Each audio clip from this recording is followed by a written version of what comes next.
So very informal introduction, Heather, but thank you so much for joining me and also for agreeing to be with us here on Monday. Of course. Yeah. Thanks for inviting me. And also hello, chat. Hello, everybody who's watching. I'm seeing some familiar names in chat, so it's good to see everybody. Yeah, you've clearly got a lot of supporters, and I should say anyone listen to this on the podcast back. We are both Twitch streamers, so we will accidentally refer to chat several times. Yeah, we will do our best to ignore chat, but no promises. Yeah, that's it. That is just the nature of the beast. So, yeah. Heather, thank you so much for joining us and for joining us on this sort of slightly rearranged date due to my health condition and everything. So, for anyone that's not aware, just maybe like in a short couple of lines, do you want to tell us who you are, where you're from, and yeah, what you do over on Twitch? Sure. Yeah. So I am, my name's Heather, otherwise known as Archaeoplays. I am an archaeologist. I have a PhD in archaeology. Well, yeah, I have multiple degrees, one PhD, a couple of masters in archaeology. So I've been doing archaeology for a while.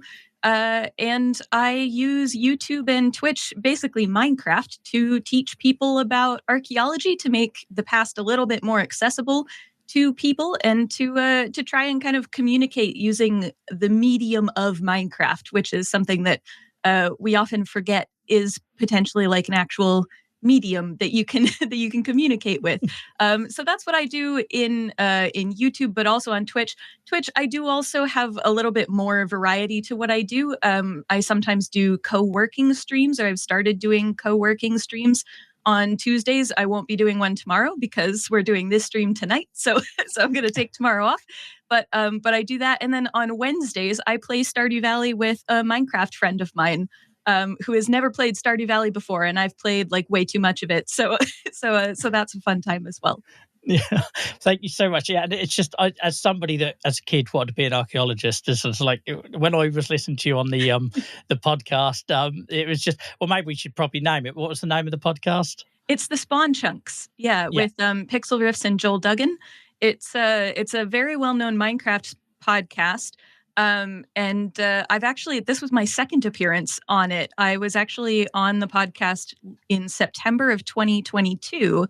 Because I had asked Pixel Riffs to collaborate on something earlier, and he said yes, and then they invited me on the podcast, and then we talked about the archaeology update in Minecraft if it were ever to come to fruition, because this was September and we didn't know that it was coming to Minecraft, and then they announced that it was in like February of last year, so roughly a year ago. And then I was just on over the holidays, basically, to talk about how the archaeology update looks and what I think about it as an archaeologist. Because the last time we talked about it, we didn't even know it was coming to Minecraft anytime soon. So and now it's here, and it's fantastic. I love it. Yeah, it's absolute joy listening to that, because I listened to that podcast religiously for one reason. That's because I'm so terrible. I've got so many knowledge gaps in Minecraft. So for anyone that's new here or listening to this for the first time and don't understand what we do over on Twitch, like, we try to create a low bar on purpose. You know, we want people that maybe had bad experiences with like WoW raiding and stuff like that, where because their disability or long-term health condition means that it's just not compatible and they see the bad side of the internet. We try to create this like low bar that anyone feels welcome, then come and play it. And I feel like if I play games I'm good at or I know really well, and I play lots of like strategy games in my spare time, then that's probably not going to make people feel welcome. So we intentionally play these games. You're intentionally playing games you're not as good at. So constantly, lots of people see in chat tonight like scream at me through stream, like in a good, encouraging way, because you know I still don't know how to get to the end, and I still don't really know what I'm doing in the Nether, and I still all these things. Yeah. But I hope by doing that just kind of makes it a bit more relaxing, and that people will feel a bit more likely to want to join in. You know? Yeah. Well, and in your defense, Minecraft keeps changing. So even if you had a handle on it, it's like, oh, now there's another major update. Oh, wait, now another one. They do one every year. So, yeah. It's a very different game to what it was like 2 or 3 years ago. When I was like really struggling with chronic illness and just in a lot of pain, I was doing a lot of gaming. But there was also like there's all that process that you go through of like the stages of grief of mourning the possibilities of what could have been kind of thing. Yeah. There was a lot of bargaining. I did a lot of bargaining. I was there for a while, and eventually realized that like even a part-time teaching position at a university isn't something that I can do because I can't say yes I'm available at 10 a.m. on a Tuesday like Yeah. that. I don't know. I can't guarantee that.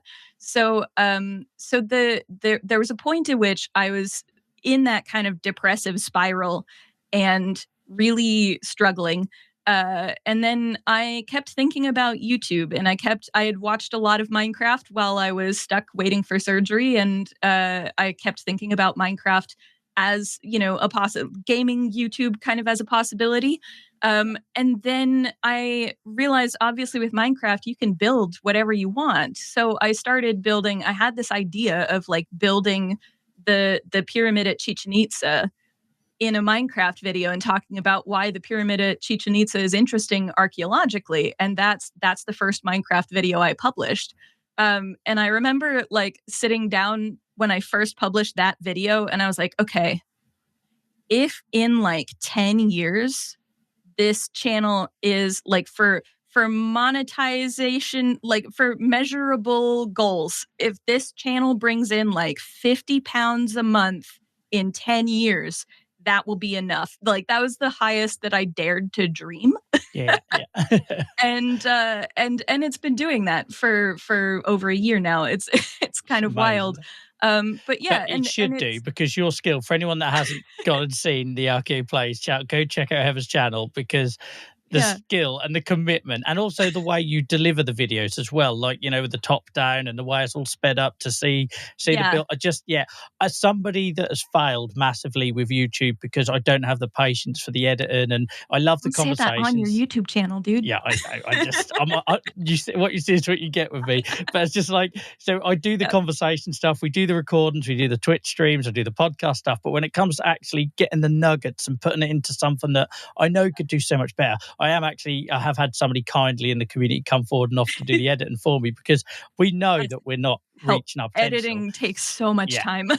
So when I see those videos of your builds, I have nothing but admiration, because I know what's involved to get them to that point. I'm about to release a mini series. It might be this week, it might be next week. It's probably going to be next week. There's been enough flare action happening. It's probably going to be next week. But it's a whole mini series. It's 5 episodes all about bricks and brickworks. So episode 1 is mud bricks, where mud bricks come from, how you make mud bricks, how you build a factory that makes mud bricks in Minecraft. And episode 2 is fired bricks. Episode 3 is chemically set bricks, like concrete bricks. Like, it's a lot about bricks. Bricks are really interesting. I wasn't expecting them to be super boring, but I was like, what? What do you mean? Like, mud bricks, there's so much work being done in making mud bricks even more sustainable than they already are. Like, you can put plastics into mud bricks and they'll do the same thing as straw, but they do it better. They make it actually stronger. And like, there's a lot of stuff. So anyway, you have that to look forward to. There'll be a video a week for like 5 weeks straight. And the level of detail bricks you go into is already, for those that are watching us live, we will be co-streaming on Thursday, I believe it is, on Minecraft. Can you now see, for my regulars, you know how terrible I am at the game, why I'm getting like night terrors over this? Because like I'm going in and I don't even know how to make a certain block, and there's you unpicking and linking to the past every single element of the game. I'm so screwed on Thursday. I continually end up having to build things in Minecraft that I'm like, I didn't think I was ever going to build this in Minecraft. So one of them was explaining archaeological geophysical survey in Minecraft. Obviously, we don't have the pieces in Minecraft to do that, so I made do with hanging signs when they first came out, and I also put a screaming goat in a minecart and used that as sonar. Which was a lot of fun. But yeah, and then this one, there's a thing called a pug mill, which is basically a machine that like spits out the clay in the right measurements for a brick, and then you kind of push it through a wall of wires. I had to figure out how to build that kind of machine. Like, I'd never seen that before starting research for this video. And then I was like, how do I build this in Minecraft? Like, I don't know. Yeah, there's a certain amount of me waffling around that gets cut from the video. Meanwhile, I'm proud when I build a house that doesn't look like it's got an emoji face on the front Hey, of the windows and the door. that is an accomplishment. It's hard to build a house that doesn't look like it has a face on it because I spent a year figuring that out in the game. Yeah, that is hard to do. Yeah. So obviously with like Minecraft, the archaeological sort of links are obvious, and you can then drill back. And we've heard you tonight already. You know how well spoken you are on that, and how passionate you are on that. Was there like other elements of like Minecraft where that I don't know, like in terms of I play it for escapism because I can kind of be someone else and disappear into a different world. Does that apply to you with Minecraft, or is it purely just 100%. because of the links? No. There's a lot of escapism. A lot of the time when I'm like, if I've had to cancel a stream, I'm usually playing Minecraft, or I'm playing like some other game that I just find easy to do when I've got brain fog and I can't think straight. And I've, that chronic illness. This is another thing. If you don't have a chronic illness, you may not be aware of this, but for everyone who has a chronic illness, you have that moment where you hit the wall. And with chronic illness, it's not a question of if you're going to hit the wall that day. It's a question of when. And it might happen at 8:15 in the morning. It might happen at 5:32 at night. You never know. And it could, like, you could wake up feeling fine, and then half an hour later, you're like, no, I'm done. I should not be doing anything of any consequence right now. So yeah, in those moments, I absolutely turn to Minecraft. So I play a lot of modded Minecraft when it's like kind of on my free time, because I don't do modded stuff really for my content creation. I have some texture differences and such, but I don't generally do like the content mods that Minecraft can have. So I have such a special place in my heart for Sky Factory 4. It is such a good mod pack, and particularly like Sky Factory 4 in general, but especially Sky Factory 4, the version that's called Compact Sky. It's a map where you start in like a compact machine. There's a 3x3 box, and then you eventually get slightly bigger boxes. And the nice thing about it is that mobs don't spawn in that map because they can't spawn inside the boxes. So you're safe until you create like a little mob farm thing. And then, okay, if I go over here, then I'm not safe. But otherwise, if I'm outside of that particular box, it doesn't matter. I'm perfectly fine. And I also play with keep inventory on in Minecraft, unless I'm on somebody else's server, because chronic illness is difficult enough. You don't need the added difficulty of losing all the stuff that you just spent 2 hours collecting in Minecraft. That's a topic we've discussed at length with our SMPs about the pros and cons. I do keep inventory. Sometimes I'll have keep inventory, but if I perish, I'll be like, okay, I have to get rid of like 3 items or something. So it's not the whole thing, and I don't lose like my weapons or my armor or something, but maybe I lose a stack of seeds that I was carrying that I really wanted or something. Sometimes I'll do that. Most of the time I just play with keep inventory because, again, there's 7 chronic illnesses. There's enough that I'm dealing with. I don't need Minecraft to kick me while I'm down. And Minecraft is very good sometimes at kicking you while you're down. So Minecraft is very much, there's a lot about escapism for me. And there's also a lot about being kind of, this is related, I promise, or at least it's related in my head. One of the things in archaeology that's difficult is that we, in my maybe not so humble opinion, we have a bit of a communication problem. And it's not that we don't want to talk about archaeology. It's that when people who aren't archaeologists try to talk to archaeologists about archaeology, there can be this tendency from archaeology to be like, oh, you don't know this thing, but it's like all over the field. How could you not know this thing? And it's like, well, where did you put it? Like, where's the publicly accessible journal article where this was published? Where's the book that this is in? And sometimes there are sources like that are publicly available, but a lot of the time there isn't necessarily, and it's easy as an academic. And I say this as an archaeology problem. It's a problem in all academic spaces. I'm just familiar with the archaeology one. But yeah, the sort of idea that people who, for example, who don't know that the pyramids weren't built by slaves, that they're somehow disillusioned or whatever. It's like, well, where is the publicly facing, information that says that in a way that's accessible to people, that isn't necessarily just in a museum display? I'm all for museum displays, but people who self-select to go to museums, we don't need to attract them to archaeology and the past. They're already there. Yeah. People who aren't self-selecting to go into museums, those are the people we kind of want to reach. And we're not going to reach them by putting up another museum display.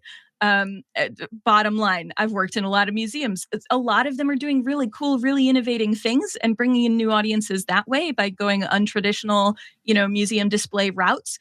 And I think that's phenomenal.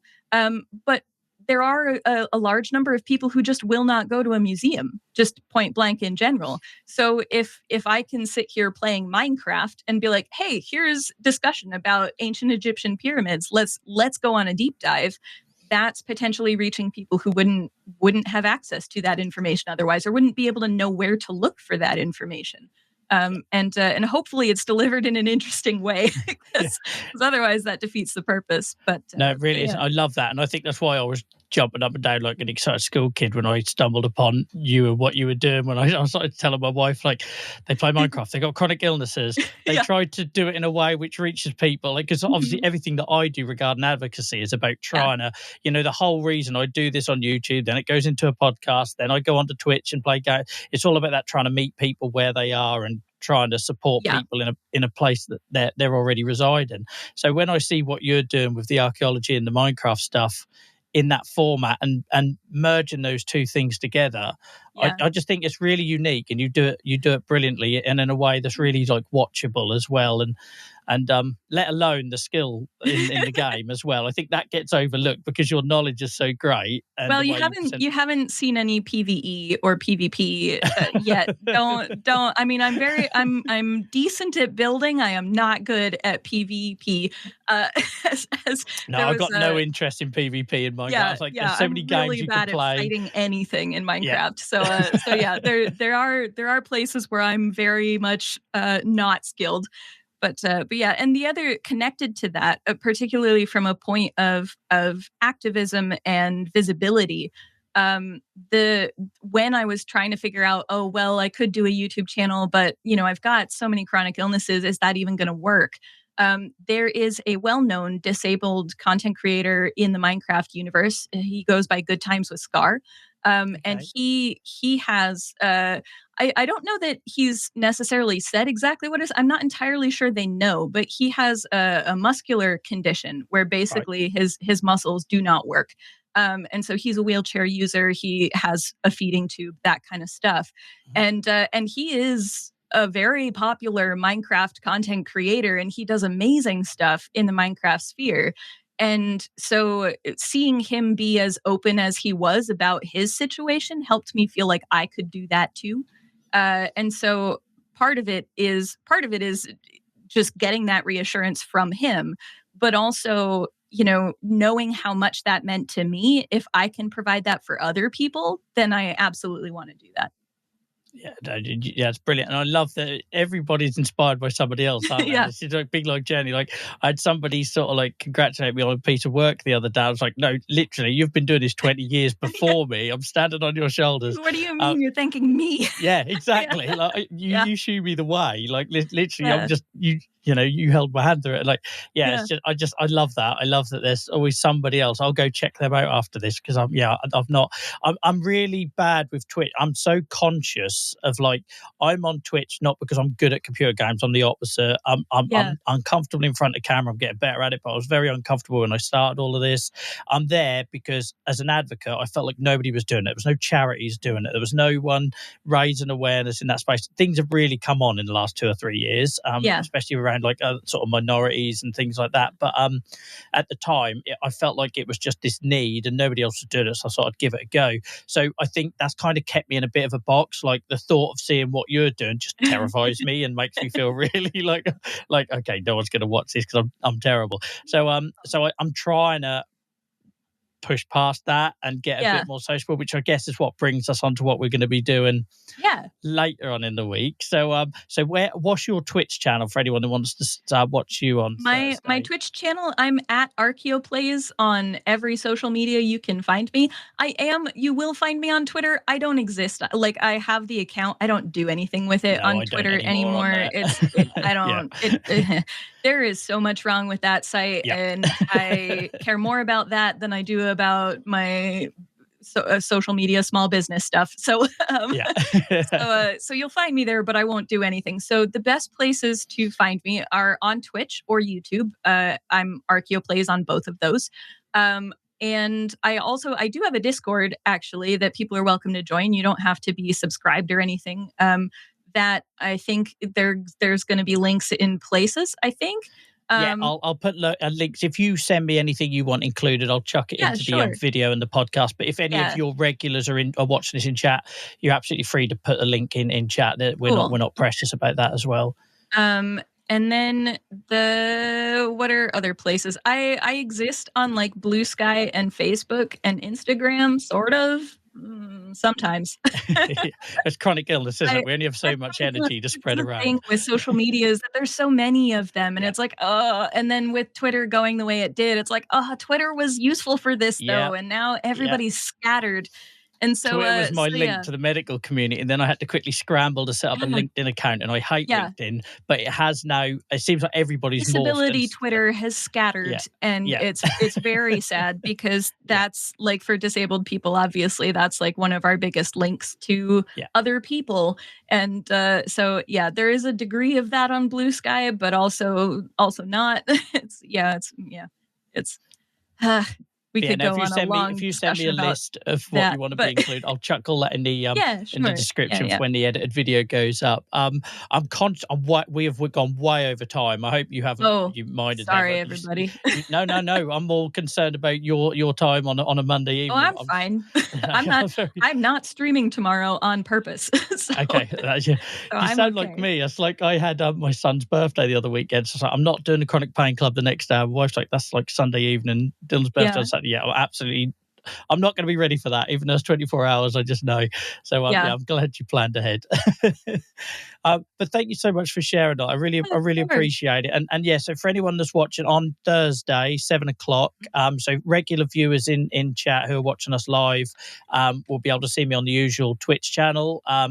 Archeo's viewers will be able to watch on their channel, and we'll do a Discord voice chat or something so you can hear us sort of conversing and enjoy having my community laugh at my expense, because I'm terrified. It's the first time I've done anything collaboratively on It'll Twitch. be I've fine. I've It'll done be 10-hour fine. streams and all this sort of stuff, but I've not done the joined up stuff. So Yeah.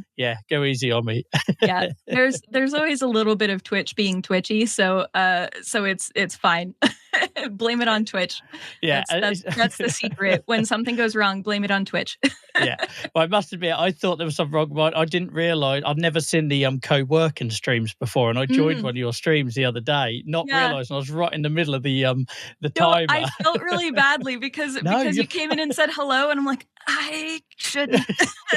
Yeah, no, I can't do that every time. I did say hello, but you may have. I know you were on a coffee break at the time, so you would have missed it. I was like, oh no, I'm so sorry. Yeah, sorry about that. I'm a terrible viewer on Twitch because I jump in on my coffee break. I'm there for like 20 minutes, then I'm gone again, and it happens all the while.